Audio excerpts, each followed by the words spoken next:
જતો રહ્યો છે, પત્ની સુધરી ગઈ, હજી લાગેલો જ રહ્યો છે પેલા શાંતારામને ઈચ્છા એવી થઈ કે મારી પત્નીને બોલાવી અને કહ્યું કે કંદમૂળથી હું કંટાળી ગયો છું. પરીક્ષા લેતો હતો પત્નીની કે આનું આ ખાઈ અને કંટાળ્યું છું, ગામમાં જઈને રોટલી લઈ આવો. પણ જોજો કોરી લાવજો, ઘી વાળી નહીં. લજ્જાવતી પતિની આજ્ઞાને સિરે ચડાવી ઘેર ગઈ ભીખ માંગવા માંડી.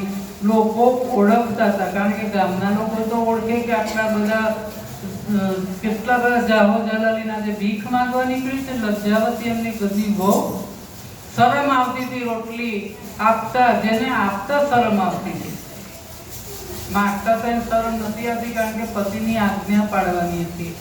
પણ જે બધાને આપતા શરમ આવતી. જોડી ખાલી અને એમ ફરતા ફરતા નણંદનું ઘર આવ્યું. નણંદના ઘરે આગળ આવીને ઉભા રહે. થોડી વાર પછી નણંદ સ્વાદિષ્ટ ભોજનની થાળી લઈને આવી. આ નહીં ખાય તમારા ભાઈ, ભાભી આજે દિવાળીનો સરસ દિવસ છે ને આવું કંઈ થોડી રોટલી અપાય. અમે બધા મિષ્ટાન ખાઈએ ને મારા ભાઈ તમે રોટલી ખાઓ.